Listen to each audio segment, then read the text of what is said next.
পানি সংগ্রহ যাওয়া 6 শিশুকে হত্যা করলো বিশ্ব সন্ত্রাসী ইসরায়েল। ব্যাপারটা কি দেখেছেন? নির্মমতা কত দূর হলে আর আমরা বিশ্ব হব নির্লজ্জ। এই যে আমেরিকা, যুক্তরাষ্ট্র, যুক্তরাজ্য যারা বিশ্ব শান্তির কথা বলে, বিশ্ব মানবতার কথা বলে, আজ গাজার মধ্যে মানুষকে নির্বিচার হত্যা করছে বিশ্ব সন্ত্রাসী ইসরায়েল। এই ছোট্ট শিশু, তাদের কি দোষ? তাদের একটাই দোষ, তারা এই পৃথিবীতে জন্মগ্রহণ করেছে, তারা ফিলিস্তিনে জন্মগ্রহণ করেছে।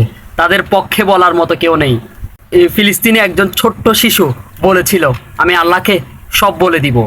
এই যে ছোট শিশুগুলো যখন বলবে, আল্লাহর কাছে যে যখন বলবে আমাদের কি দোষ ছিল, পৃথিবীতে মধ্যে প্রায় 300-350 কোটি, প্রায় অনেক মুসলমান ছিল, তারা কি আমাদের জন্য প্রতিবাদ করতে পারেনি?